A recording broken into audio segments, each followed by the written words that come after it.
All right, good afternoon, everybody. My name is Ron Bullis. I'm the CEO and founder of Lifeworks Advisors. Just wanted to first say welcome to our first client market update of the year. I'm going to do a little housekeeping here first. I am recording this session. There's always people that want to either go back and watch it or that couldn't make it today. So the session is recorded. But before I get kicked off, I want to do a couple of things. At the bottom of your screen, and if you're on a mobile device, it'll be in a little bit different spot. But if you're on a laptop, iPad, or desktop, at the bottom of your screen, you should see a menu or a control bar. I want to like you to do a couple of things for me. There is a little smiley face there. If you click on that, you can pick a reaction or an emoji. High five, clapping, give me a heart, something like that. Just do that if you can for me real quick to let me know that you can hear my audio okay. Awesome. Right next to that little smiley face, you'll see a little chat call out symbol, a little bubble that you'd picture being above a little cartoon guy's head. If you can click on that, feel free to just say hello real quick. This is a group chat. During our presentation today, there's going to be three of us presenting, myself, Alex Matei-Cathala, our Chief Investment Officer, and then Josh Bennett, one of our partner advisors and also a member of our investment team, right? So while any of us are talking, the other two of us will try and answer questions. I have everybody, I have your mics turned off during our presentation. So if you have a question, feel free to throw it in the chat. At the end of our presentation, I'll turn everybody's mics on. And if you want to stick around, we've left plenty of time on our calendar. Our presentation is probably going to go for about 45 minutes. Mostly because I'm doing less of the talking. I generally go longer, but we'll have a live Q&A at the end of it where we'll kick your mic on and you can ask questions to our team. But along the way, if you have a question, throw it in the chat here. Myself, Alex, Josh will do our best to answer those while we're going through. So just so you guys can see who I'm referencing, if you are a new client of Lifeworks, Alex Matei-Cathala should be in the middle of your screen here. He's probably in sunny California, if I had to guess. I am in cloudy Michigan. Alex joined the Lifeworks team in 2021 as our Chief Investment Officer. Many of you guys have maybe talked to him before or seen different things from him in our market updates. Josh Bennett, the burly looking man with a beard. On the other side, Josh was the founder of Vincier Wealth and Vincier Tax.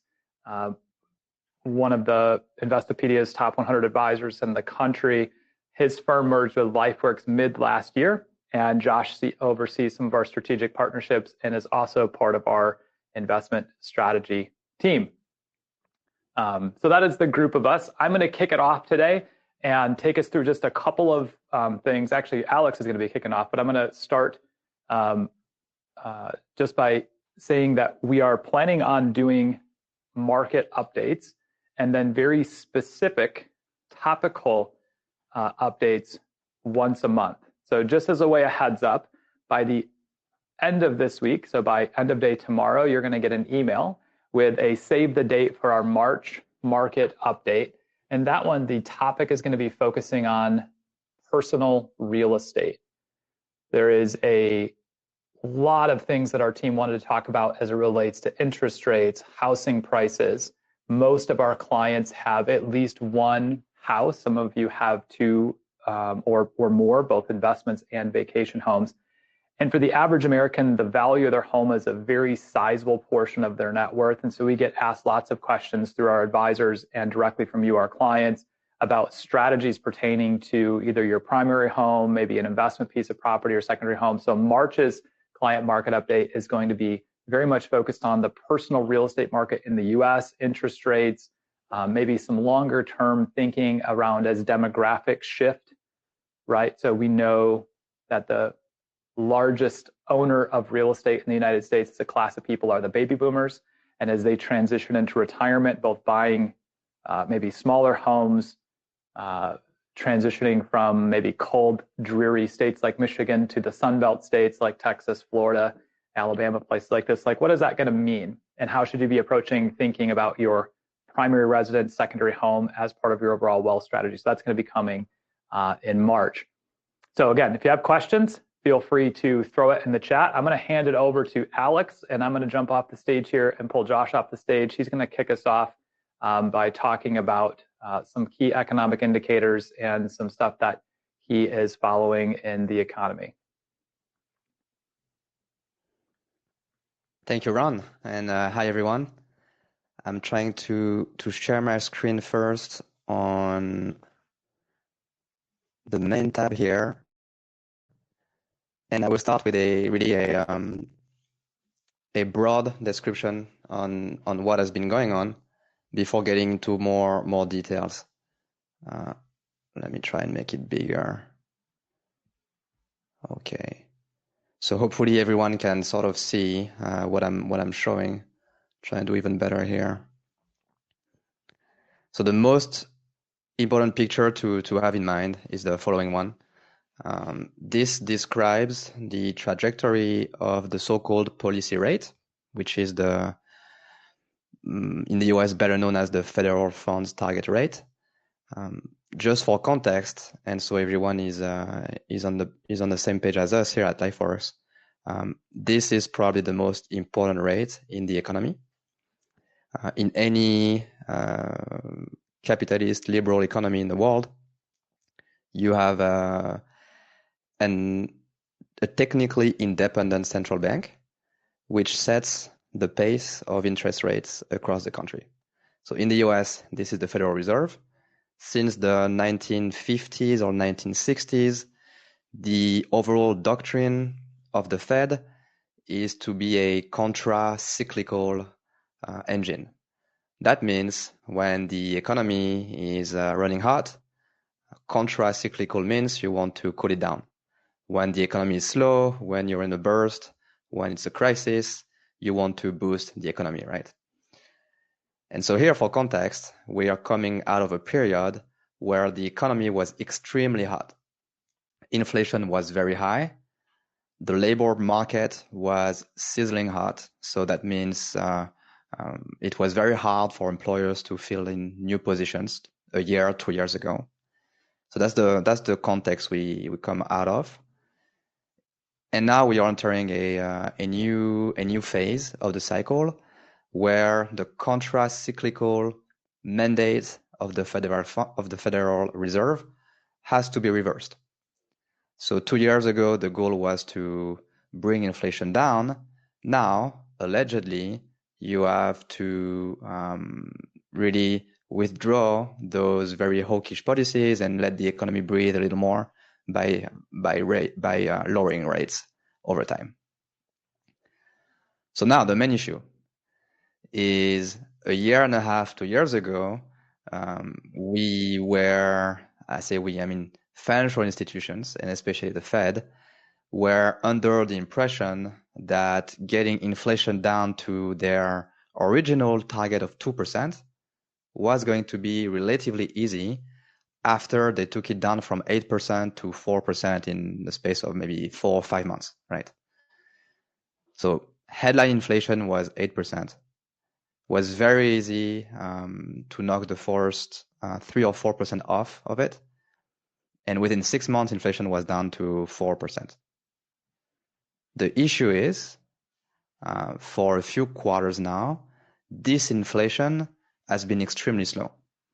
Inflation is not coming down fast anymore, and we'll see and take a look at it in more detail in the next slide. But what I'm showing here is that indeed, the Federal Reserve has been lowering rates, but it has been doing it at a very slow pace.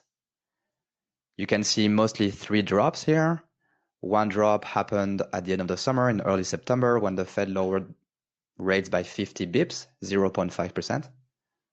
And then it did it twice again, but by only 0.25% towards the end of last year.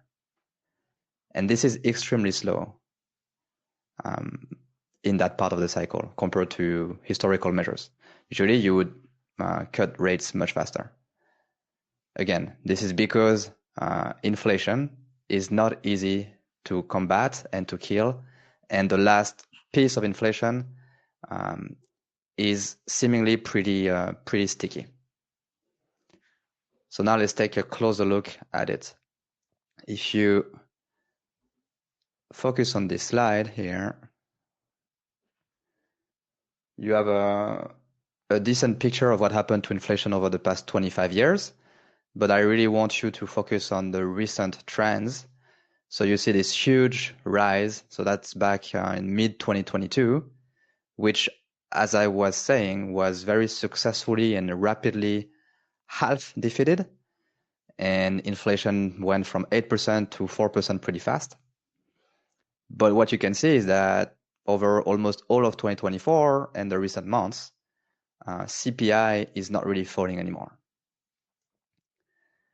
And the last CPI report we got was on February 12th, so 2 weeks ago now. And the takeaway was something that we all already knew, which is inflation is not over. This report 2 weeks ago really confirmed the picture that we already had. So again, for context, there are many ways to measure inflation, and those ways have grown more and more familiar over the last 4 years for everyone, right? You have the conventional core inflation, which excludes food and fuel. That one, in the latest report, rose. And you have another 3 ways to measure inflation: the median rate of inflation, the trimmed mean, which excludes outliers in both ways and averages the rest. And finally, you have the Fed's preferred so-called supercore inflation. That includes all services, but excludes shelter. So those other 3 measures, the median, the trimmed mean, and the supercore, all fell. But in all cases, in the 4 cases, inflation stayed above 3%. And we now know that 3% is really the upper range, the threshold of this upper range for the Fed target as far as inflation is concerned. And 3% is too high for comfort. So central bankers would prefer to see inflation fall much faster. And this trend is very infuriatingly slow. There's one item that has made the news lately, so let's touch on it real quick. It's eggs, for example. The price of eggs, I think, rose 14% last month, and this matters to many households. It's not clear, however, how eggs affect other prices in the economy. But still, 14% is high, and it was the highest this century, I think, except for the bird flu we had in 2015. So bird flu is back. There's actually a concern that it might leap to humans, and the price of eggs can be taken as a warning that inflation can really come from anywhere. Although in that case, this is really not something that the Fed or the Treasury can really do something about, but it's yet another headwind for the Fed as it's trying to lower inflation. So this was just one example, but the broader picture, if we forget about eggs and look at the economy as a whole, is that inflation, again, is not defeated.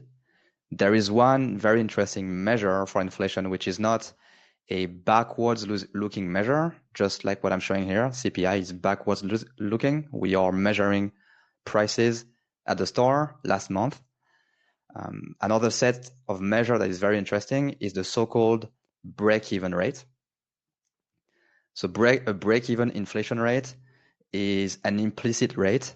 It does not exist per se. It's just the result of some calculation. We look at some financial asset prices in the economy, prices related to fixed income related to government debt, and we compare the yield of inflation-protected government debt to the yield of non-inflation protected government debt, also known as T-bonds or T-bills. When you compare those 2 yields, you have a picture of the implicit inflation rate that the market has in mind. And this is called the break-even inflation rate. This is the rate of inflation that the market is implicitly forecasting over the next 2, 5, 10 years. And the market prices financial assets as a function of this break-even rate. Long story short, break-even rates matter a lot because they're forward-looking, and they tend to have high significance because they are derived from actual financial asset prices. So people have skin in the game, right? This break-even rate comes from the prices they pay on the financial markets. And these days, what we find out is that the so-called 2-year break-even rate, so the forecast by the market for inflation over the next 2 years, has broken. And this is the highest it's been in 2 years. So again, let me rephrase this. The market thinks inflation is going to be above 3% for at least the next 2 years. If you look at the 10-year break-even rates, this is also at a 2-year high. So it's the highest it's been in 2 years. And it has reached 2.5%. So there is some significance to this, right? It means the market thinks over the next 10 years, inflation is going to be 2.5%. Another way to say it is the market thinks the Fed will not be successful over the next 10 years, which is a very long period. The Fed will not manage to bring inflation back down to 2%. So this is like what everyone in the financial markets is focusing on. If we move to the next slide, and thank you so much, Ron, for handling them for me. Here we have a picture of what happened to the forecast for the Fed funds cut in June during the last meeting of January. So now I want to move from inflation to what financial authorities are doing about it or trying to do about it. Remember, we are in a phase of the economic cycle where the Federal Reserve is supposed to lower rates to boost the economy and get out of this allegedly abnormal situation where rates are very high. What's happening is the Fed has had a lot of trouble lowering those rates because of the fear that inflation would come back, right? So right now, the market, everyone expects the Fed to cut rates only at its June meeting, which is in economic terms, it's in a long time, right? It's in 3 months from now. So that means no cut in 2025 until June. If you had looked at the so-called dot plot, so this was the prediction by the Fed officials themselves of the trajectory of rates. If you had looked at this dot plot a year or 2 years ago, those indications would have shown that rates would decrease much faster. Yet, June is the only time when they are probably going to cut next. So this latest Fed meeting, so again, it happened in January, was pretty boring because they were not able to cut rates and they were not able to really hint very firmly at rates being cut in the future because their hands are tied. If you pay close attention to their so-called statement, which is a very diplomatically written communique, every word matters, every comma matters. If you compare their latest statement or communique in January to the one in December, there has been some hawkish differences, which means they have altered or modified the statement in a way that indicates more propensity to maybe even raise rates in the future or said otherwise, less propensity to lower rates in the future. So I'm just quoting the previous version of the statement here. So the words I'm going to quote now were written and published by the Fed back in December. So back in December, the Fed said, labor market conditions have generally eased and the unemployment rate has moved up but remains low. Inflation has made progress towards the committee's 2% objective, but remains somewhat elevated. This is what was written in December. And now here's the update, what was published 3 weeks ago at the very end of January. This exact same extract became, the unemployment rate has stabilized at a low level in recent months, and labor market conditions remain solid. Inflation remains somewhat elevated. So the difference between those two is essentially this. If the labor market is solid, as I just said, as opposed to easing from back in December, and if the Fed no longer says that it's making progress towards the 2% target, again, that is a shift towards hawkishness. And hawkishness is the propensity to make the next move a hike. And so this plot here in this slide shows you how the probability of the next cut in June moved as the Federal Reserve meeting happened. So when the statement was published, at that time, the probability for a cut was 100% based on prices, again, derived from financial asset valuations. That was 100% certainty the Fed was going to cut.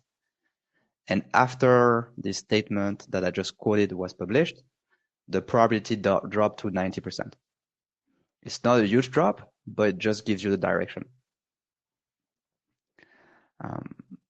So what we said previously about inflation, really, again, it has obvious implications for the Fed. So Ron, if you want to go to the next slide, inflation is really top of mind.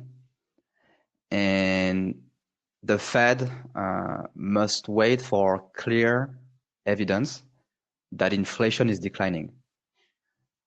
It needs clear evidence over a significant number of months. It has to be at least 3, 4, 5 months before really cutting rates.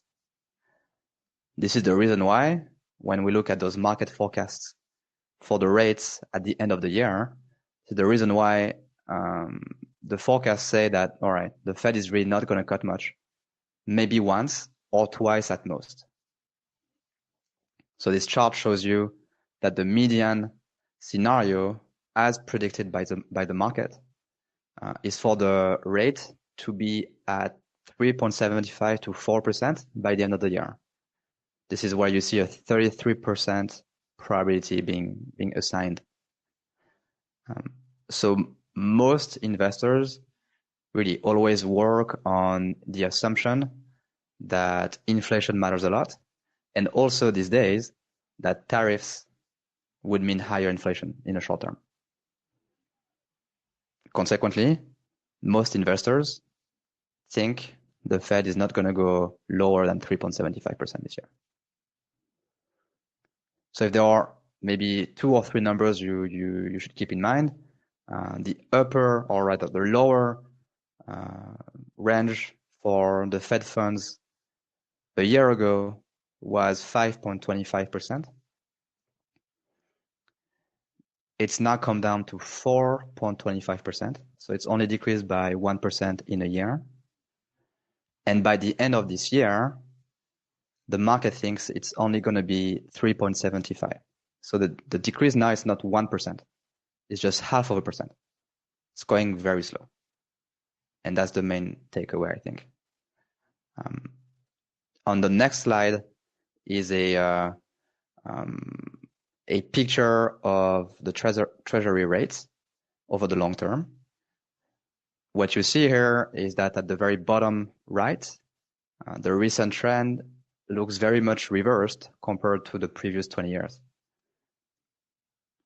As a consequence of inflation, T-bond rates, T-bills, T-notes have been going up, and they're not coming down fast. If we zoom in and look at the next slide, you really see those rates kind of plateauing, right, since 2020, the end of 2022. This is directly related to the Fed not being able to lower rates very fast. This is directly related to disinflation being slow, and currently very much related to tariffs being top of mind for every government official, but also central banker in the world. The next slide, yeah, indeed shows you the last 12 months. Interest rates have been pretty flat. They're not really going down. And now to the so-called real economy on the next slide, where you have the real median household wages going up, but you'll see on the following slide that this increase is very modest if you compare it to the rise in consumer debt. So there's a huge disconnect, which has been comprehensively covered, right, in the media, in the financial press. The US household is heavily indebted. One good thing is that the real income for American workers and citizens is going up. Not very fast, but at least it is going up compared to European citizens or Japanese, where it's flat or down. It's good news, but it's not going up fast enough to be matching the level of debt. Awesome. Thanks, Alex. I'm going to jump in here.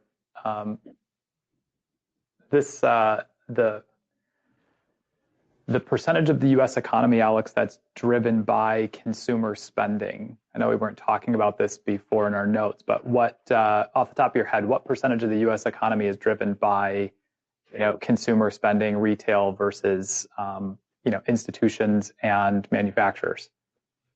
I would say in the US, not high enough, but luckily better than in old Europe or even developed economies in Asia, because the US is still exporting, which is good.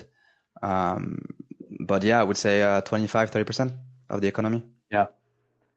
So one of the things, and I'm going to shift next here to kind of talking about it from the government lens, and I plan to talk about tariffs a fair amount. So thanks for covering that, Alex.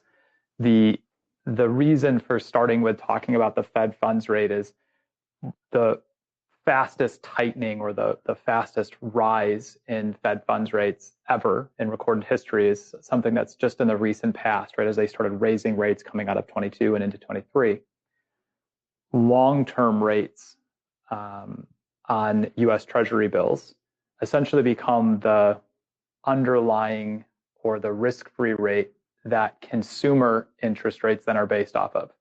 So next month, we're going to be talking about mortgage interest rates and what that means. But if I was to put on this chart here, the blue line is real median household income, and it's essentially flat.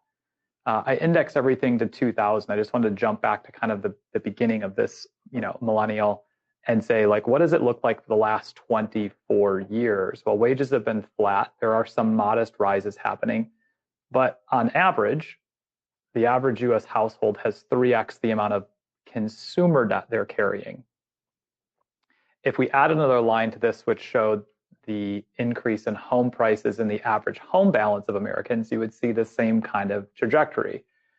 So something for us to be thoughtful about. And at Lifeworks, we don't try and predict where the market goes. We know that's a fool's errand, but economic data points like this, especially at the macro level, can help us understand how to navigate and how to think when it comes to even personal financial planning decisions that need to be made. Again, we're going to be talking about this in depth next month when we cover real estate, right? 70% of all the publicly traded equities in the United States are held by baby boomers. A little over half of all the real estate is held by baby boomers. The oldest baby boomer is 78, going on 79 this year, and the youngest is just past 60. So when we think about the massive amount of real estate and the fact that as people age, they tend to consume less and to buy less things and spend more money on healthcare and different things like this, these demographic shifts that are actually going to be impacting the economy are going to be pretty huge. And being cognizant of the fact that the younger generations are essentially buried in debt and their wages have been stagnant for over 2 decades would lead me into part of the presentation that I wanted to cover, which is just looking at some of the current economics and the market from the government perspective. Now, this is not going to be political at all, so I don't want anybody to take it that way. We have people on our team from all, I would say different sides of the political aisle. We have heated disagreements around different economic theory and stuff, but what we try and do here at Lifeworks is just look at reality and facts in as much of an unbiased fiduciary way as we can. So I picked out 4 key, I call them policy promises that the current administration has made. We're not going to go into all of them, but the one that I've been asked about by a lot of advisors, and I've seen it come up from client questions, is tariffs. Alex mentioned this before too. So I am going to talk about tariffs today, and I want you to keep in mind that slide. I'm going to jump back a couple slides. As I'm talking about tariffs, I want you to keep this slide in mind, because there's going to be lots and lots of news headlines from now until who knows when about tariffs. Good, bad, why President Trump's running us off the cliff, why President Trump is saving the US, why we should go back to, tariffs as our main source of revenue and get rid of the ordinary income tax. Like, there's going to be a lot of conversation going on. But what I thought was important when we think about this from an economic perspective and what does this mean to you from a financial planning perspective, the first thing that we need to answer is who really pays a tariff? Well, the simple answer is you, the American citizen. Now, Josh Bennett and I were having a conversation last night about a different possible reason that tariffs are being talked about by the current administration, i.e. more of maybe a bargaining or a leveraging position for different economic deals to be made, some kind of geopolitical stuff. But when we think about a tariff, we can look back at the 2018-2019 China tariffs. And a recent research paper, which was conducted by the New York Fed and some other business schools and researchers, found that about 95 to 100% of the cost of the tariffs were actually borne by the consumer. So when a manufacturer in China creates something and then an importer in the US wants to buy it, it's actually the importer that pays the tariff. The idea behind a tariff, right, is that it should make goods and services from outside of the US cost more money. Therefore, American consumers would have a preference to buying something built in the US, made in the US, or a service that was being done by somebody here, because now it costs the same thing. So the point here, and we won't get too far into the weeds around the economic theory, is who pays for the tariff. Now, if we start levying tariffs on everybody worldwide, the US consumer is going to pay the brunt of that. And unless there is some kind of balancing act on the other side, like real wages going up quickly, taxes dropping, something that actually balances it out for the American consumer, it's going to put more pressure on the American consumer's already strained ability to spend money. Okay, so that would be a takeaway. Now, what do tariffs actually do? I'm going to just list 4 things here. I have a view of this from more of an Austrian economics theory, and we're not going to debate that. Maybe that'll be for another market webinar if people want to join that. But what do tariffs actually do? Well, in our opinion here at Lifeworks, they disrupt the free markets. Now, we don't have free markets perfectly. We really haven't in a long time. But from a standpoint of why is this important? Well, when they disrupt the free markets, it distorts prices. So the logic is, well, you know what? China is making something and they're using slave labor, and so it's only costing $1, and it costs $5 to make that same thing here in the US. So we need to apply a tariff to those goods, so that it now costs $5 for somebody to import this good from China, i.e. the same thing as the US, so more people are going to buy the US good. Okay, if we accept that premise, the reality, though, is the US consumer is still paying $4 more. So it distorts the prices. When you distort the prices, you also distort economic calculations. I can make an example here, right? The US government is currently subsidizing the corn and soybean industry. I'll just pick on corn.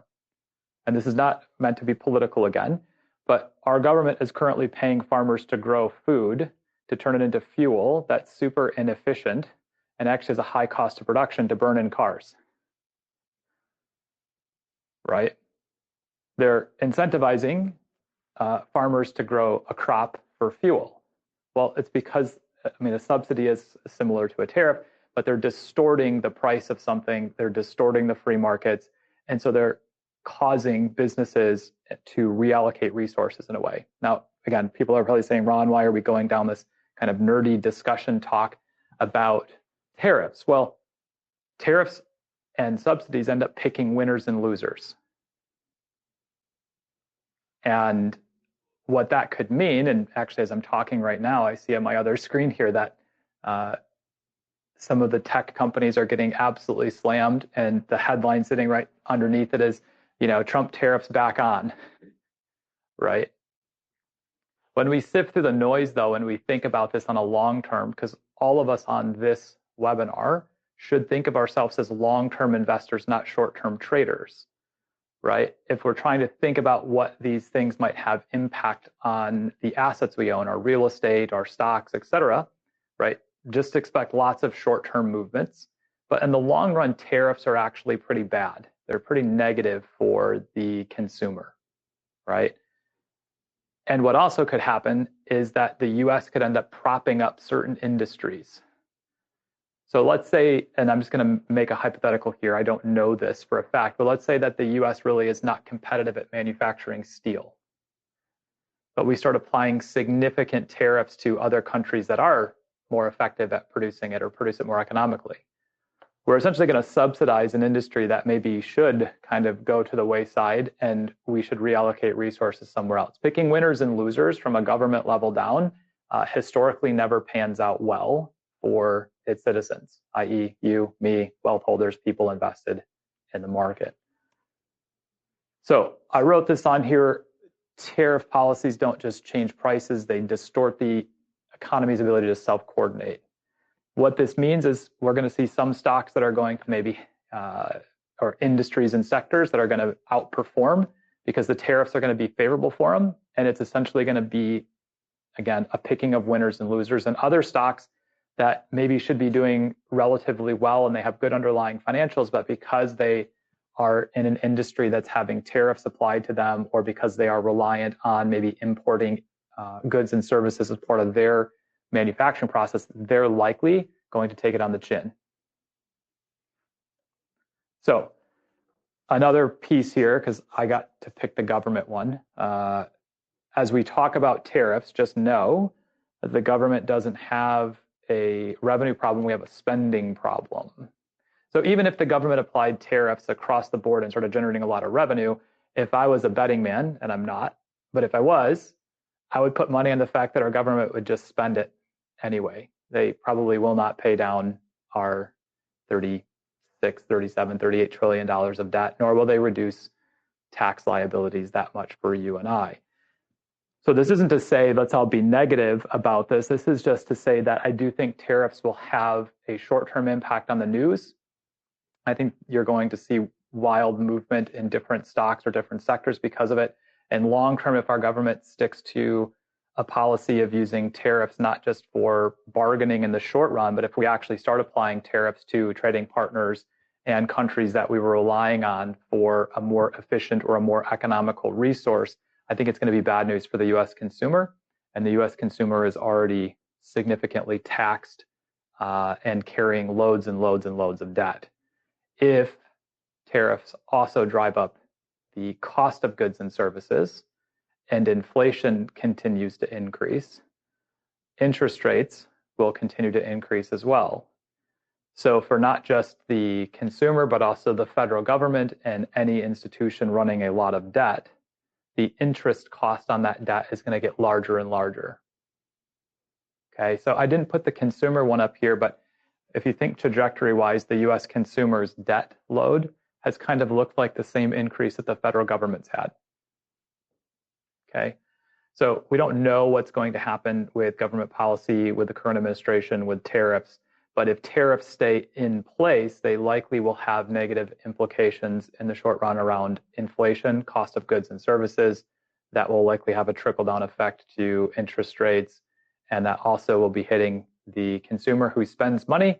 And it is oftentimes the consumer's spending of money that dictates the profitability of a lot of publicly traded companies in a massive sector of our economy. I think Alex's estimate's probably right. I think U.S. consumer spending is probably about 30% of our overall economy. Okay, so don't take this as doom and gloom, because the interesting thing is a lot of companies on Wall Street are still wildly profitable, right? Alex might maybe in Q&A give me the exact number on this or get us close, but I want to say that in like the last couple of years, a majority of the companies in the S&P 500 have actually had like historically high profit levels, regardless of the performance of their stocks. So takeaway here as we're talking about the government section and tariffs is that tariffs are going to disrupt the economy. The costs are going to be borne by the U.S. consumers. I don't think our government's going to be responsible and pay down the federal debt. If anybody does want to make a little side pool, we can maybe pick a charity and we'll do a little side pool bet on that. We'll see how many people take the side that the government's going to reduce our debt versus just spend more of the money.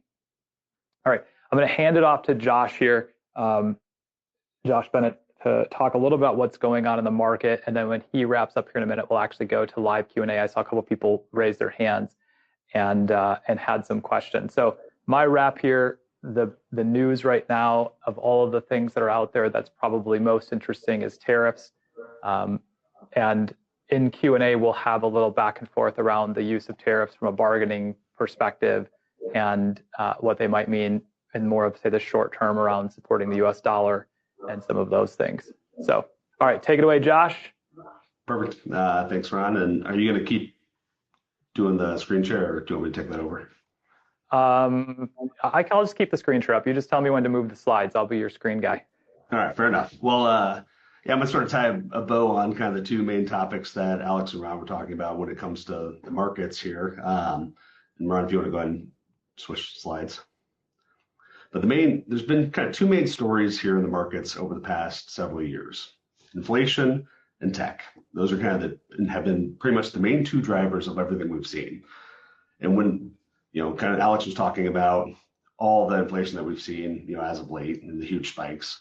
Well, as you may or may not know, a lot of that was driven by, COVID and the amount of money printing that happened during that time period, right? And that money had to go find some place to live, right? And it went into our asset prices, it went into the cost of goods. And so when it went into asset prices, as you can kind of see with the spike in these different markets, essentially a lot of that money got dumped into tech. And so that top line there is the NASDAQ. So the NASDAQ's primarily tech companies. The black line right below that, that's the S&P 500.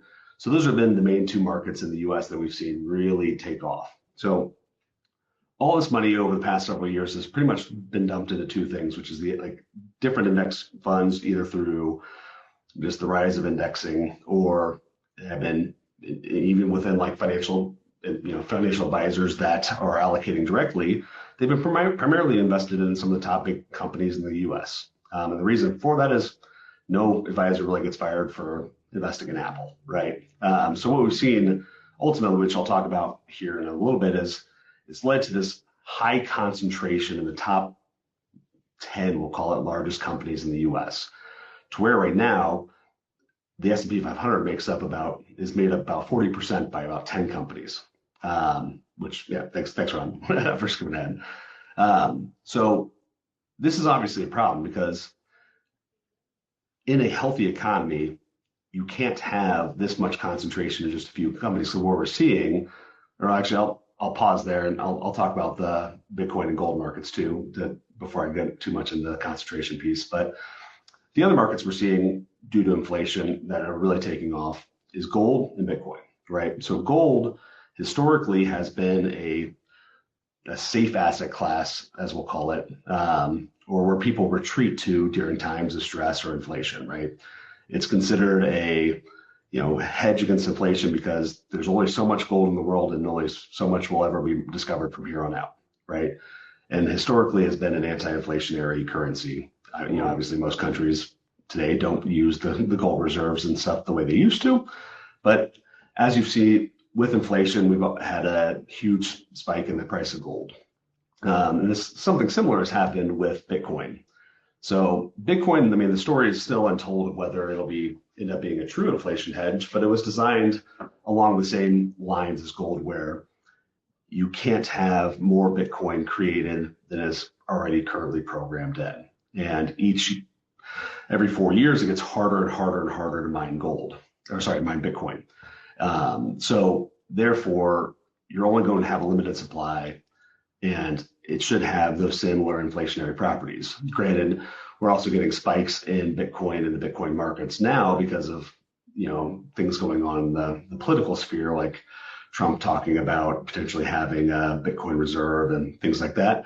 But that's what we've sort of seen from the Bitcoin markets, is that we have this new asset class that mirrors a lot of the similarities of gold, but has its own nuances, because obviously it's a digital currency and digital asset class as opposed to a rock that you can hold. But what we're seeing is it having a lot of the same impacts, but also it's unique in the fact that it's also fairly correlated to the tech markets for obvious reasons, because it is a technology and some people don't really necessarily understand the difference.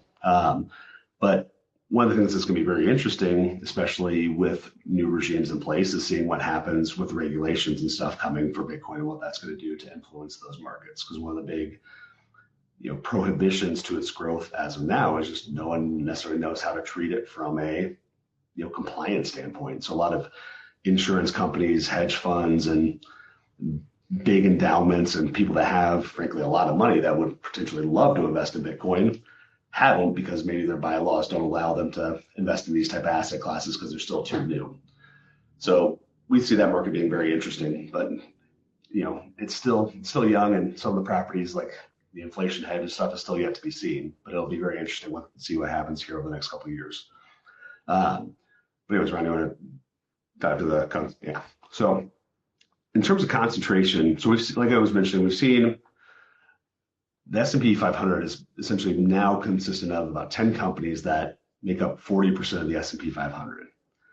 And to put some of that in perspective, like obviously you see Apple making up about 7.4%, which may not seem like that big when you look at it on a slide like this. But companies like Apple now are larger than the GDP of countries like India, Great Britain, and so on and so forth. And when you think of just the sheer size of some of these companies, in fact, some of these companies are the biggest companies in history, or in the top 10 companies in history, which we just haven't seen for hundreds of years. So what that tells us is that, yeah, these companies have done very well over the past, but there's also a lot of risk there because there's only so much room to go up at this point, as history has shown us, but there's a lot of room to go down. And there's a lot of factors out there that could cause these type of companies to go down. Obviously, Ron just talked at length about tariffs being a major one of those. Another one, we actually just saw this happen recently, was NVIDIA. So NVIDIA, if you don't know what NVIDIA is, they make GPUs and processing for technology like AI, cryptocurrency, that sort of thing. Well, China announced that their new AI model was much more energy efficient and didn't need the GPU power that NVIDIA was known for. And so with one news article released, basically, NVIDIA dropped 17% in an instant. So I forget the exact number. Actually, off the top of your head, it was like 589 million. Is that right? Billion. Or sorry, yeah, 589 billion. So about 589 billion was wiped out of the market cap of NVIDIA in a day, which that is just an insane number. But this is the things that we could see with those large concentrated companies, with tariffs, antitrust. There's all sorts of factors out there that could have a similar impact to what we saw in NVIDIA. And you also kind of saw with that correlation to all those top companies, if you look back in January, you can see a lot of the companies also got pulled down by that same impact from DeepSeek because, for example, Microsoft, Amazon, Meta, like all these companies are also tied to AI. They're tied to the same similar technology. And so they're all feeling the ramifications of that as we speak. This is just, again, one risk that we see out in the markets. Run. And then if we look at the markets again as a whole, this is what's called the CAPE ratio, or cyclically adjusted price to earnings. So if you're not familiar with what this is, this basically looks at the value of the stocks compared to their earnings of the stocks, smoothed out for over a 10-year period. So the stock market as a whole is near some of the highest valuations in history. Oh, and actually, I should mention this ratio also won the Nobel Prize for economics in terms of just how impactful it was for measuring market valuations. So right now we're at a 37.97 CAPE ratio, which comparative to history is basically the third highest or second highest compared to the 1999-2000 tech bubble and the 1929 stock market crash, right? So the crash that caused the Great Depression. So not necessarily saying this to scare anybody or be any doom and gloom here, but it is a concern that we have high valuations, we have some extreme concentration in different companies, and so we have to be very careful and very thoughtful about where we're deploying capital into what types of stocks and what types of investments. Following the herd or sort of intuition investing just is not going to work over the future because there is a lot of risks out there. So this is how we're doing things differently. So as some of you may have already heard, like what we at LifeWorks do is basically a mixture of factor investing and smart beta. So putting factor investing in kind of the layman's terms, it's basically a math-based way of investing. So if anyone here is familiar with like Moneyball or sort of statistics-based like sports betting or building a sports team, it's very similar to that, just with investments. So for example, if you were trying to build a baseball team or build a basketball team, there are certain mathematical statistics that you can look at to give you a better idea of the quality of a player. Like, so if you've seen Moneyball, like the movie, there's that scene where he's like, hey, this player gets on base. He gets on base. And they just keep repeating, like, they get on base, as that's the most important, variable that they were looking at in terms of they're building their team. Like similarly, if I was trying to build, like say, the 1996 dream team for basketball, I could look at shooting percentages, I could look at rebound percentages, and I could look at all these different things to give me an idea of a player's skill set, right? Well, if I was looking at like just shooting percentage, then I might end up with a team full of Michael Jordans, right? And so that's the factor part, is looking at the skill set of, or looking like for investing, the equivalent would be looking at things like price to earnings, looking at amount of R&D expenses, things like that, like looking at statistics that are known to have a impact over the investment on long term. So we're looking at those things, but if you ended up with a team of Michael Jordans, you might be in bad luck because of ball hogs and things like that. So you need a well-rounded team to build a good team, right? You need position players, like you need the Dennis Rodmans, you need the Larry Birds, you need the different skill sets. And the same thing applies when it comes to investing. And that's where the smart beta comes in.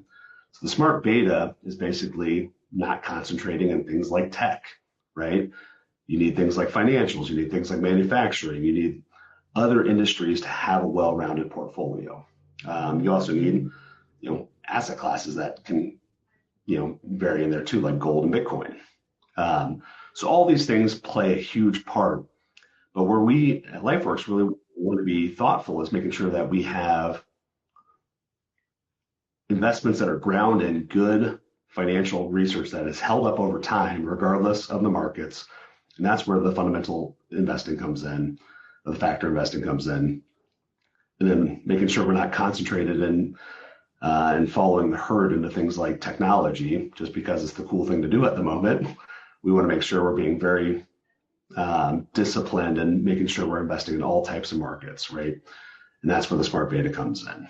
And we think these two factors combined ultimately give us a much better, more thoughtful portfolio for the long term, right? So regardless of what happens, regardless of what risks are out there, the other thing is we can custom tailor this to each individual investor within LifeWorks and tie it to the needs of that individual investor. And ultimately, that's key in terms of delivering on your financial plan, is tying your investments to what you actually need, instead of, again, just following the cool kids. But I'll pause there, and I think we're going to kind of dive into questions, right, Ron? Yeah, we're going to jump to questions, Q&A. I wanted to just, I will jump in and add one more thing here, and Alex might have some commentary to it. We get asked by advisors or questions passed to us quite regularly about, like, why doesn't LifeWorks own more of this stock or sector, or why do you guys own this one or that one? A very important thing to understand about our approach to investing is that we don't believe that any human being, probably also I would say no AI engine right now, can predict where the markets are going to go.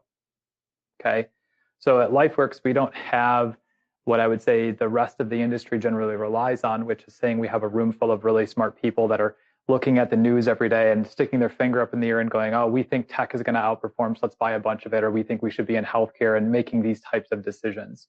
We have a very mathematical, scientific, and academic way of saying, how should we be allocating assets in the market? And so we'll take the S&P 500, for instance. If we know that the top 10 companies represent 40% of it, okay? We also know that those 10 companies are also tech companies. We also know that all 10 of those companies tend to have a high degree of correlation, which means when NVIDIA right now is selling off quite massively again today, I haven't looked, but my guess would be Google and Amazon and Apple and Microsoft and Meta and these other massive large tech companies probably are having their stock prices pulled down as well. So we have to, what we do is, instead of predicting where the markets are going to go, we let math and science drive the decisions, and then we say, well, how do we actually provide true diversification for our clients today? A lot of advisors and firms out there, and I talk to CEOs in our industry and advisors all across the country, they'll talk about diversification and they'll say, yeah, we have, our model portfolio has these 10 ETFs in it, and that represents 3,000 stocks. And I'll chuckle because, and Alex has done this work with us a lot, we'll run those ETFs from those large institutions, their model portfolios, and what'll come back out is that 40% of the underlying stocks are the same in like all of them. So they're essentially thinking they're diversified because they have 10 or 15 different, ETFs that supposedly own hundreds or thousands of stocks, but the reality is they're all moving in the same direction. They've just increased the amount of fees that they're paying, because every time you buy and sell a stock and every time, there's an ETF that's involved, there's fees. So anyway, so smart beta for us is important, more so every day right now, because when we designed our investment strategies, one, we wanted to not make them based on a room full of smart humans. Those room full of smart humans leave the firm, they get sick, they don't show up for work, or by the way, there's research out there that shows that even the best money managers on Wall Street over the long period of time underperform their benchmarks. I think, isn't it, Alex, something like 93% or 95% of active managed investments underperform their benchmark over time. So we know this. This is like known data, but Wall Street likes to sell this idea of a room full of people or a person who knows something that the market doesn't know, and that's why their investments are so great. That's not what we're going to say here. What we're saying is the very thoughtful approach to having a academically sound and rigorous process for selecting the investments, and then also saying, how do we actually provide diversification? Well, smart beta is one piece of that. Okay, smart beta is us saying, instead of just owning the S&P 500, let's try and balance the risk out of the stocks that we own in there. We'll probably schedule in the next few weeks, I've also been asked about this again, a webinar specifically on factor investing in smart beta. I've had a lot of requests for that. So that's probably enough of that there. Let's jump to Q&A. If you have to check out because of time, you can. Otherwise, we're planning on being here for another like half hour or so yet. I see some questions already in the chat. So I'm going to start with one from Richard, and Alex probably is in the best position to answer this one for us. Richard said, what percentage of your investors' money is in the S&P 500?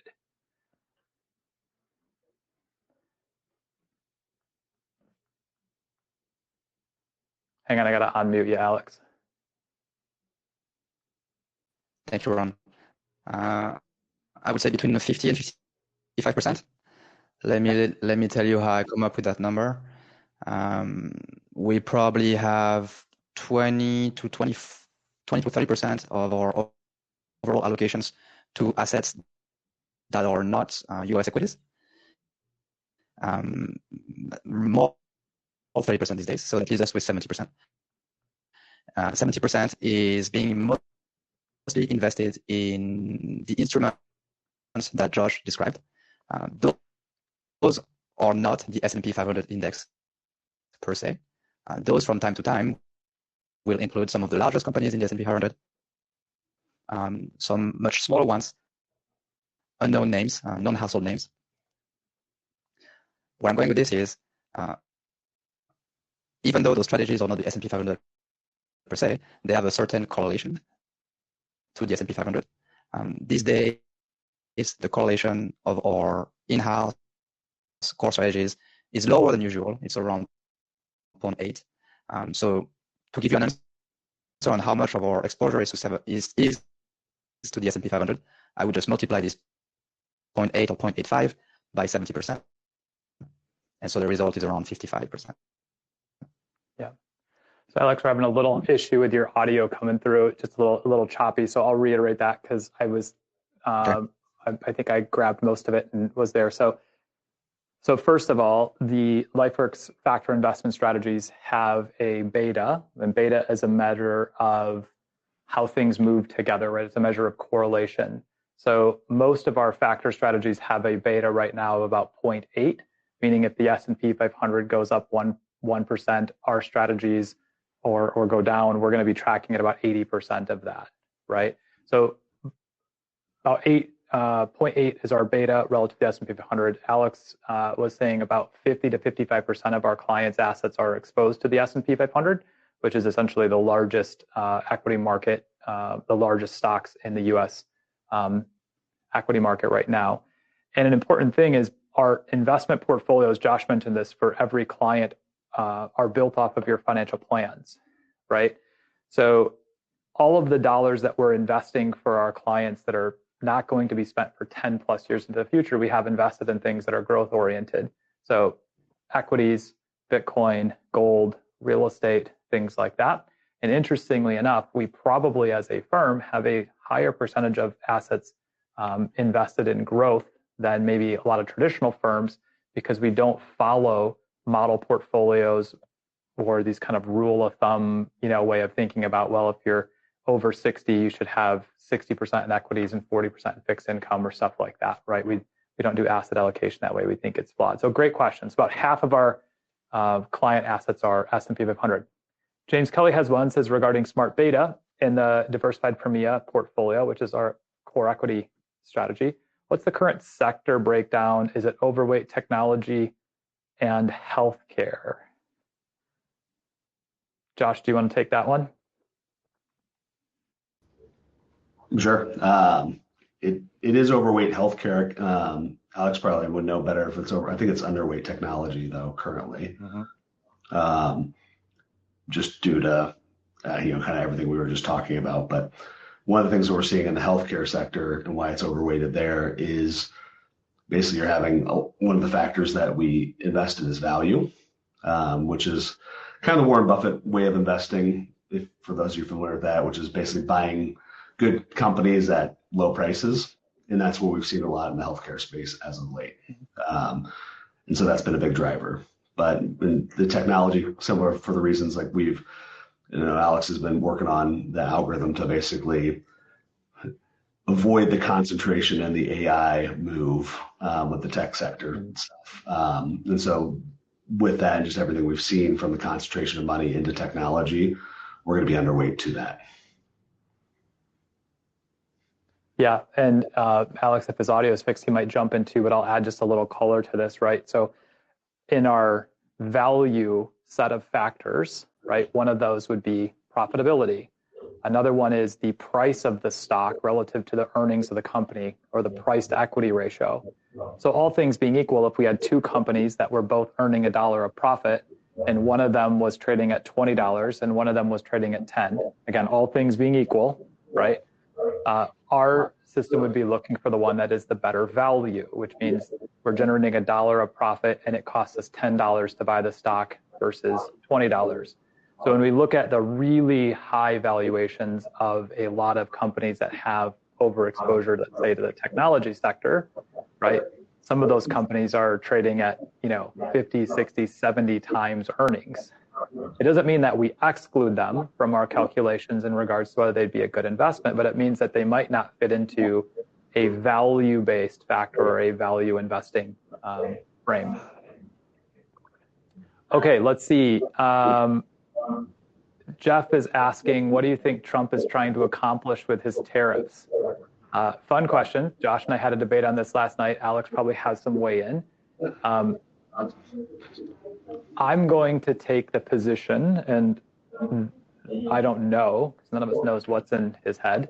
Call it the crazy Ivan approach, right? When you don't know what your opponent's going to do, it's hard to plan on your end. But I think there's a couple of things that might be at play. Just based on speeches and what I hear, it seems like he maybe truly believes that there's the ability to use tariffs to drive significant tax revenue for the U.S. And that might be true. But as I showed earlier, like across the board, tariffs generally turn into higher prices for us as consumers.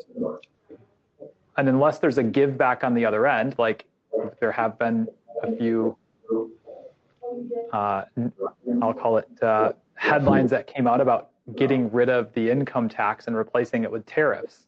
I would be all in fan of the ordinary income tax system going away. Do I think it's likely? Probably not, again, if I was a betting man. But if we go back to the US consumer, if they start paying more for goods and services, yeah, that might create more manufacturing jobs locally here in the US, right? That's going to maybe drive up real wages. That's going to drive up more people wanting to buy stuff. That's going to drive inflation, right? So it'll be a bit of a cat chasing its tail. Now, Josh, share with them what we were sharing with me last night about kind of the thoughts on the petrodollar and the bargaining chip of tariffs.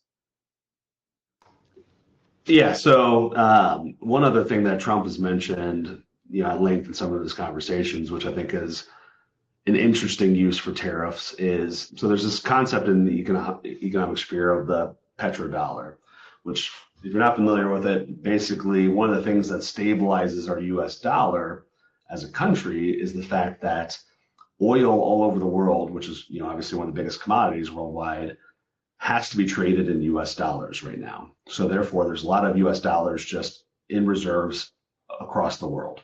And that lends stability to our US dollar and the value of the US dollar.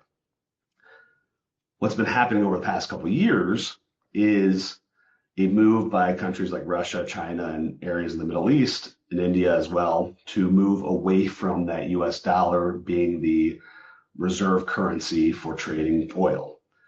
And so something that Trump has said with his tariffs is that he's basically going to come in and punish the countries with tariffs that don't trade oil in US dollars. Something like that could be very valuable, even though obviously as Americans we pay the price for those tariffs, but the outcomes of a destabilized dollar resulting from the decline of the petrodollar could be much worse to Americans, could be a lot worse to Americans, because that is one of the main factors stabilizing our points as like kind of the economic leaders worldwide, is just the worldwide belief in the US dollar. If there's something to destabilize that, it could have devastating impacts, right? So a tariff could be a small price to pay to ensure that stability. I mean, frankly, usually that stability is enforced by war. I mean, that's what we saw with like Saddam Hussein and stuff in the past.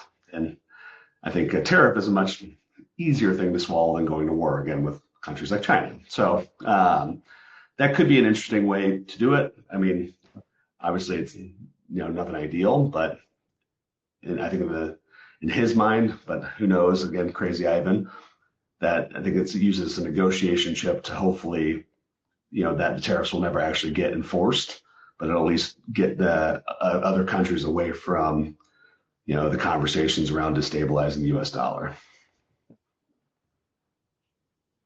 Yeah, I think it's very likely that tariffs are a very easy way of signaling to countries that there's negotiations happening at the geopolitical level.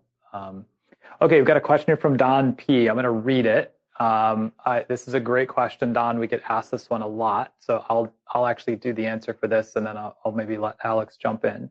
Don's question is, given the macro political changes since the U.S. elections, can you give us some sense of how the LifeWorks actual equity picks sectors might change in the near future? And then related, why don't you use a percentage stop loss on an individual issue? It's always hard to witness individual issues blowing up. Yes. All right, I'm going to go in reverse. Stop loss on individual names. There's a lot of academic research out there about this, and this is something that LifeWorks has looked at extensively. We also still currently do hedging for our clients, but a stop loss is not a hedge. A stop loss is a guaranteed loss when your stock moves in the wrong direction. Here's the thing. You don't know when you are going to be able to catch the falling knife.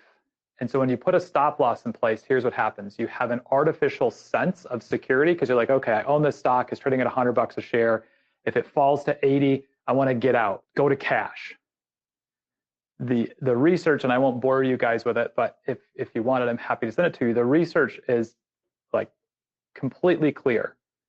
Missing the very first uptick will mean you lose most of the return of that stock. So most of us could say, like, things aren't going well, get me out of the market. What has been showed time and time again is most people don't know when to get back in. Even professional money managers, and there's a reason why professional money managers on Wall Street managing, ETF funds and mutual funds, billions and billions of dollars, don't use stop losses or rarely use them. We don't know when the market's going to turn and that stock's going to pop in the other direction. So let's just play a simple game here. Let's say I have a $100 stock and I put an $80 stop loss on it. What that means is when the stock falls to 80 bucks, I want to sell it and go to cash. Okay. Then I would have to say, okay, when the stock gets back to $85, I want to buy it again and maybe try and ride it back up. It's essentially what that's doing. It's trying to catch multiple falling knives at once blindfolded because we can't see the future, we can't predict the markets. And oh, by the way, the speed and velocity with which the markets move today is like nothing, in history, okay? So a stop loss is actually a guaranteed way of locking in your losses because rarely does somebody have the stomach to go back in. So Josh, I think, mentioned Warren Buffett earlier, right? I don't know if this quote's attributed to him or somebody else about he starts getting greedy when everybody else is fearful, and he starts getting fearful, or good investors start getting fearful when everybody else is greedy, right? We don't invest based off of that kind of like gut feeling, but there is some truth here, right? So missing the 2 or 3 best days in the market on any individual name is a guarantee that you're going to lose out on most of the upside of it. So what we do with the factor investing is instead of trying to play that game, we look at the underlying fundamentals, again, using rigor, sound academic research and science to say, over a long period of time, what are the individual equity names or assets that have the highest probability of returning a positive rate of return? And using factors to do that, using math and science to do that, increases our odds of winning. Individual investors and active money managers on Wall Street underperform their benchmarks 95% of the time over a 10-year run. I cannot overstate this enough. Now, you might say, well, Ron, why don't we just go and buy the S&P 500? Well, Josh gave you one really good reason why right now. If you put all your money in the S&P 500, you have 40% exposed to one sector. So passive investing has its shortcomings as well. Think of factor investing as a smarter way to invest in the broad market using research and science. And it's also won multiple Nobel Prizes in its work, and it's been time tested again and again and again. What it requires, just like any long-term approach to investing, is discipline. It's never fun, and believe me, at our level, I'm not actually worried about any individual stock tanking. You know what keeps me and our team up at night? It's you not being able to do the things you dreamed of doing with your kids, your grandkids, and the things you've worked so hard for. So when we have 2,000 households roughly that we serve, which we consider it an honor to, yeah, it's not any fun watching one household or one name in the stock market blow up. But I don't lose any sleep over what's going on in the stock market. How we structure our investing and the reason we've invested so heavily into our investment platform to build portfolios that are specific for your retirement is that is the highest probability way of making sure that you can have the retirement or whatever the life is that you're building, saving towards, and hoping to spend money. There is years of science and research, and just even at Lifeworks, millions and millions of dollars have invested in building the capabilities to do this, where the rest of our, I'm going to say industry, not talking about any one particular negatively, but the rest of our industry relies on model portfolios. Here's our 10 ETFs. Everybody gets the same flavor of ice cream, right? It's just whether you get 1 scoop or 2 scoops, right? So stop. I know I got a little off track there because it's a tangent of mine. Stop losses are guaranteed ways of locking in losses. It's almost impossible to know when the market's going to turn around and you'll miss the upside going back. Much better to have a very thoughtful way, backed by rigor and science, to say, when do I need to spend this money? Okay, I don't need to spend this money today. Do I need to spend it in a year from now? If yes, that should be sitting in US Treasuries with low risk. If these are dollars that I don't have to spend for 10 plus years into the future, then close your eyes to what is happening in the news today and know that the factors and the research that we're running to make the investment choices are designed for long-term investment success, not short-term wins or us outperforming some benchmark where, you know, we're going to pat ourselves on the back for doing something that has nothing in relation to your life or your financial plan. Now, there was a second part of that question, and if hopefully Alex's audio is working, because I would like him to talk about this, is how are the, so talk to us, his first part of his question was about how the Lifeworks equity picks might change in the coming future based on some of these economic things we've talked about, or even based on market stuff. So hopefully your audio is working a little bit better. Let me know. How's it now? It sounds much better. Let's try it. Okay, just tell me if it doesn't cut it, and I'll switch and I'll get another microphone. So essentially, the way macro and political changes can affect our stock allocation is through what we call at Lifeworks the sub factors. A sub factor, think of it as a metric or a plain number, and we have a number of them for each factor. And so the sub factors define which stocks pertain to a factor. Good example, we have something that is, we call it a bargain factor, but think of it as a value factor. This one value factor has 6 sub factors.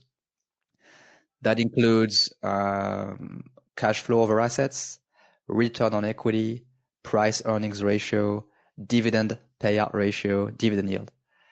Where I'm going here is everything is interconnected, right? So when there is a new law being enacted that has an implication on taxes, when there is a trade war going on, when there is inflation, all of this transpires into these accounting metrics at the firm level. And so the way we change our allocations is really by looking at how those numbers change.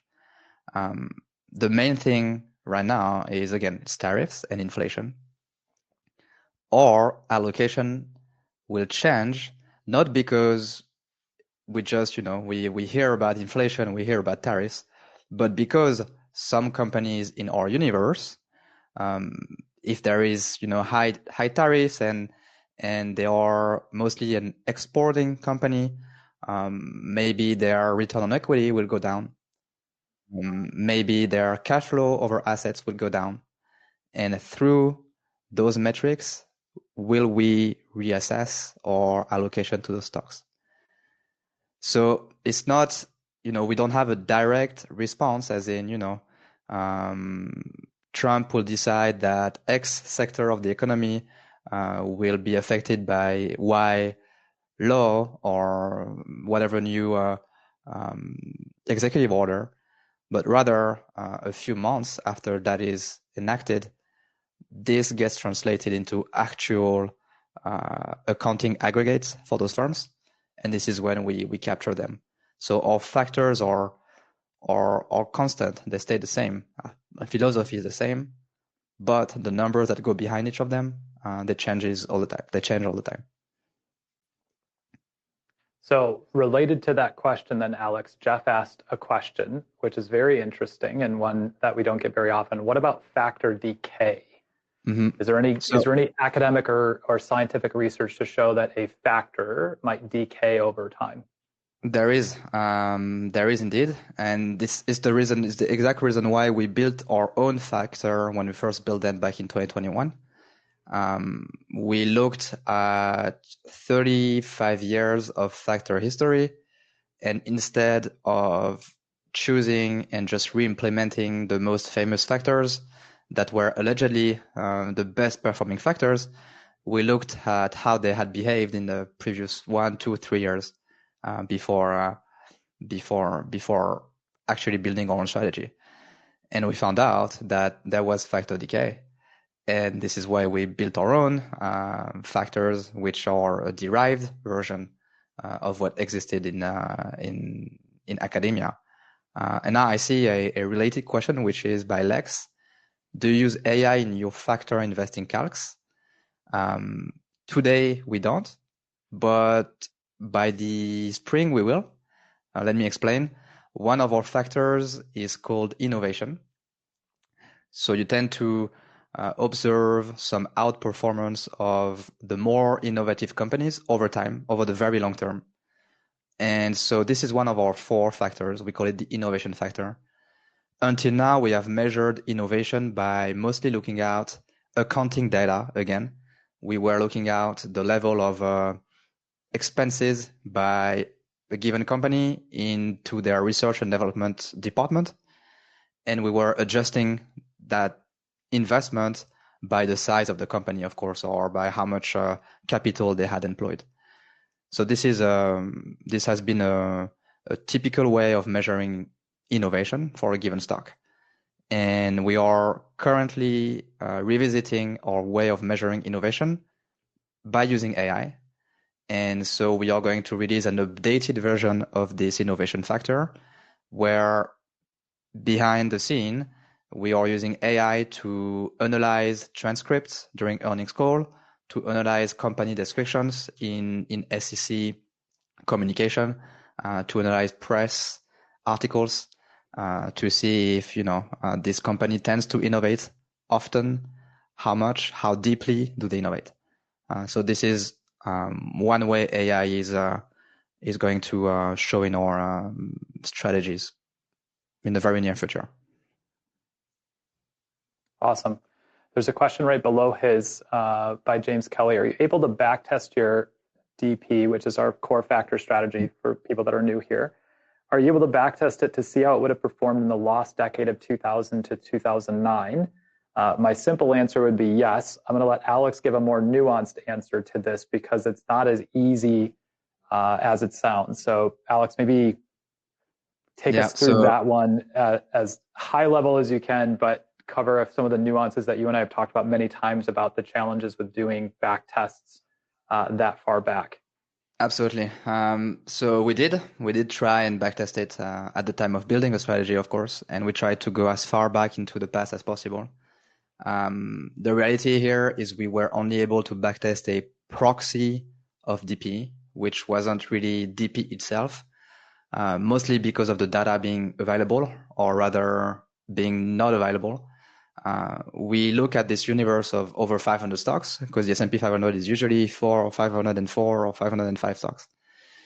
And especially for the non-large caps, so the more medium or smaller caps, accounting data is very good these days, but 20 years ago, it wasn't as reliable.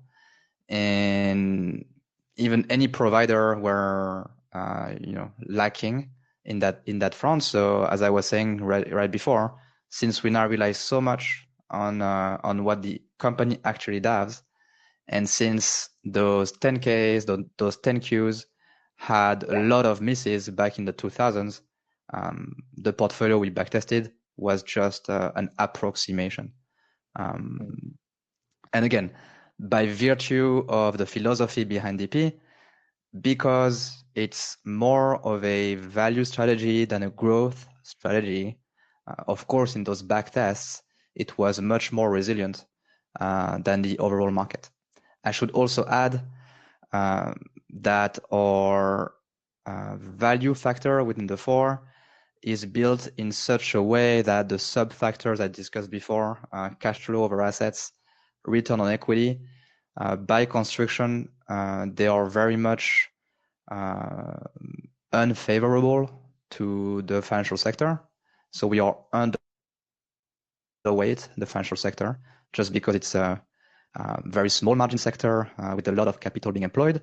So that factor, like financial firms do not rank well. So by definition, since they were the main assets being affected back in 2008 and 9, we outperformed back then. And it's a really good question, James. We actually get asked this a lot by advisors, kind of passing that question through from clients. Doing a legitimate back test, and I'm using the word legitimate here very overstatedly. Most back tests that you would see, that we see being done by advisors and firms, are not what we would consider to be legitimate, because they make the assumption that what is being held in the portfolio today would have been held in the portfolio in the past. So we regularly see, let's say, investment documents, proposals, presentations that are prepared in such a way where the advisor is showing, not our advisors, but some advisor in the industry, let's say, I'm not naming any names, is maybe showing that they would have owned Apple or Amazon in the early 2000s. And they're like, in our back test, our portfolio outperformed the S&P 500 by 10%.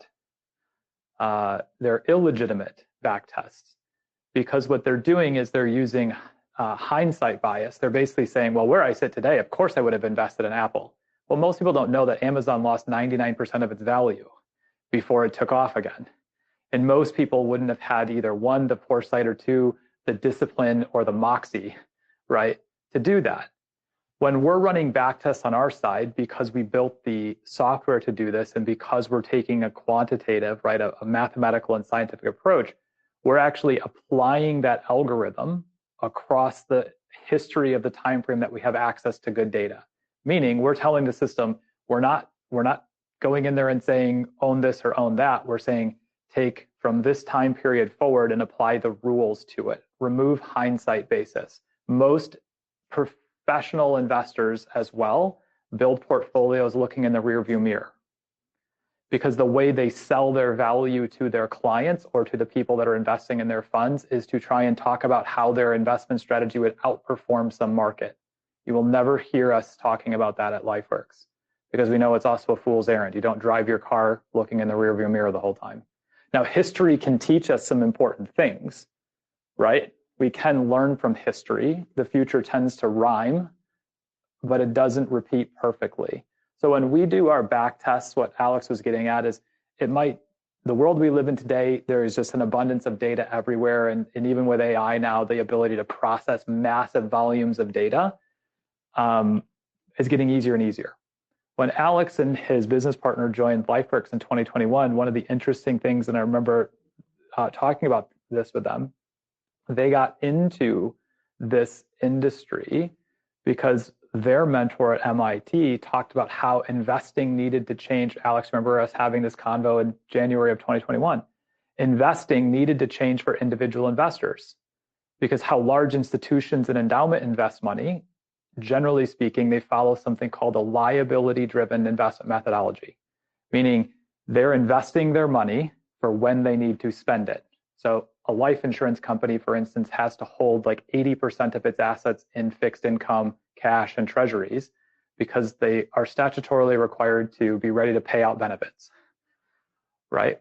Well, the technology to do that type of very mathematical and scientific investing for consumers didn't exist when Alex and Hugo, his partner, were at MIT, which was not that long ago, okay? 4 years ago.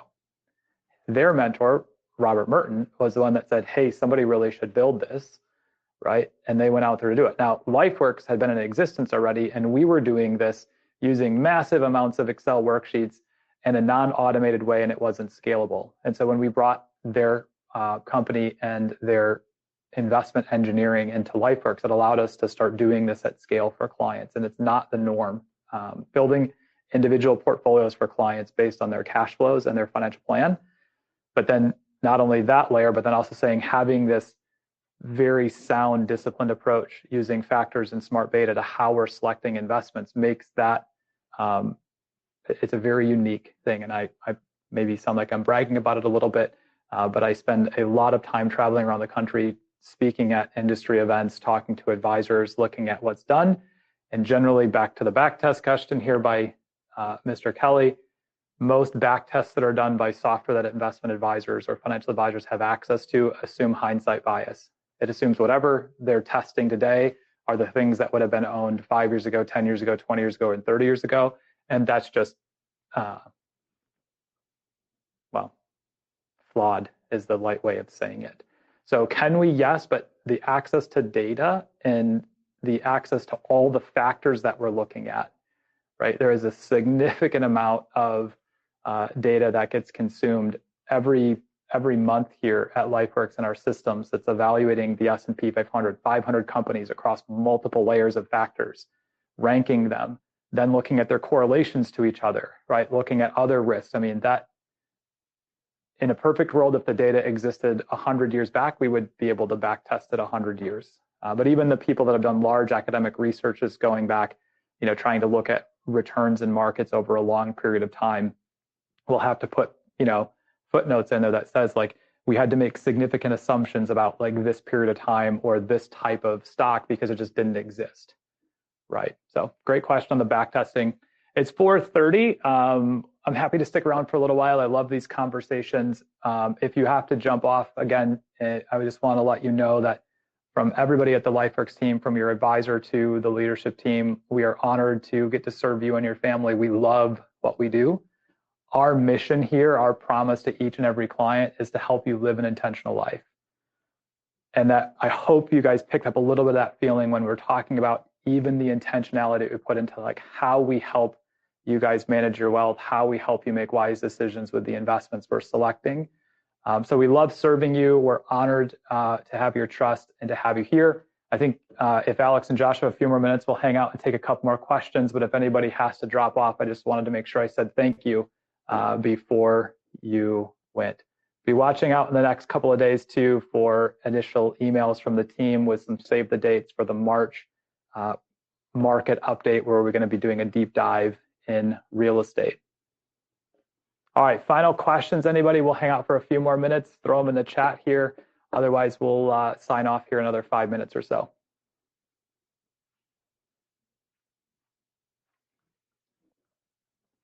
Alex, any parting thoughts while we're maybe waiting for some questions to pop up? No, but I had an extra thing to say about stop loss. Can I? Sure, yeah. I have an interesting anecdote on those too, if you want to hear them. Yeah. So, can you hear me well? Mm-hmm. Yeah, awesome. So, the other issue with stop loss, and I think it's often overlooked, is you must not think of the path of an asset's price as being continuous. There is no such thing as a stock going from, let's say your stop loss is at $80.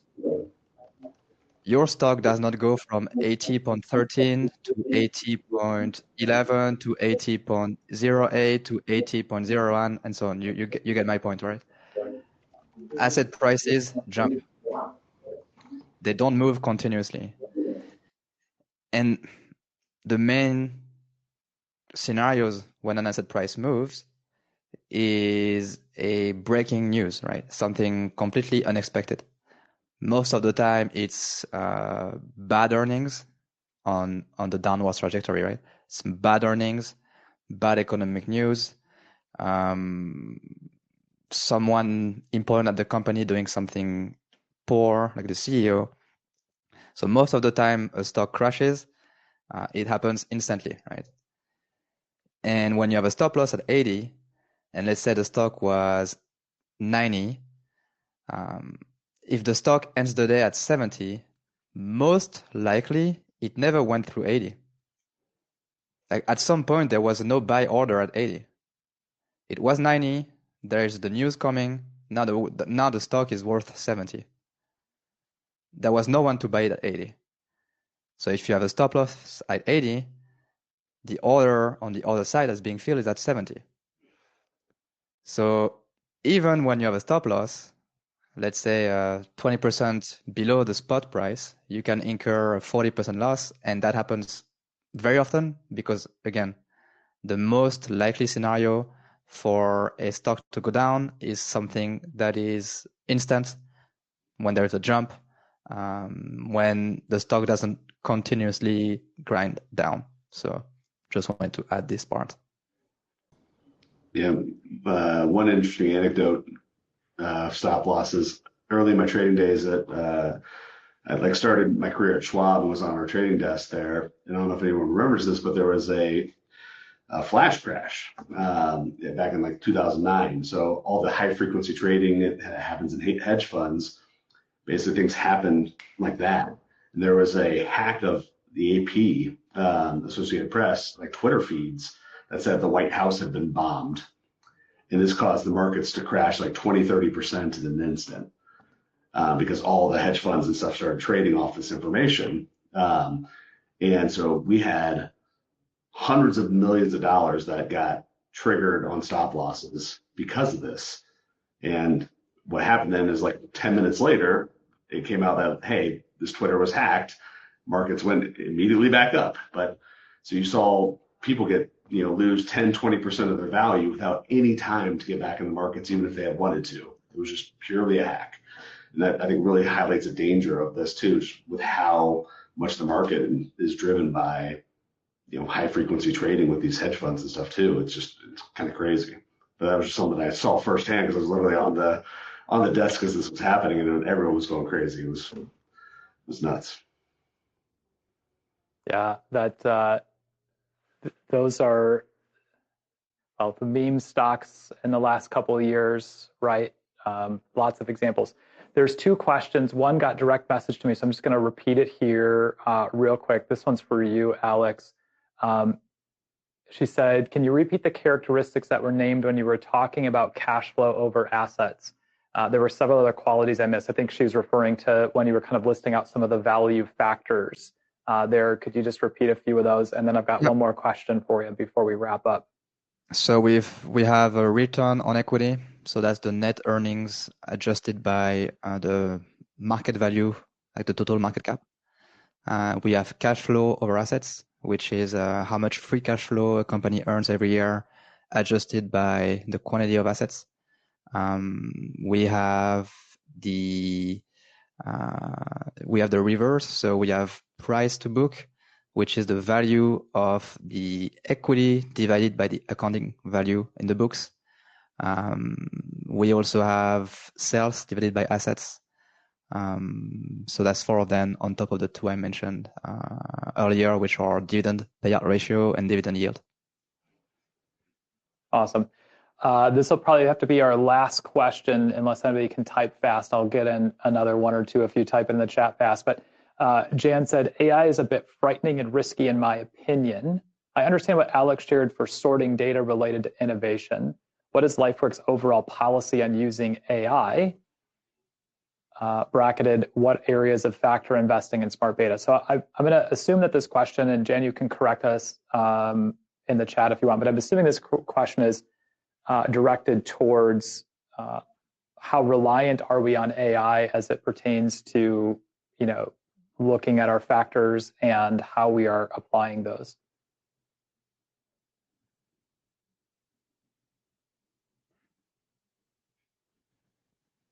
I'll have you tackle that one, Alex.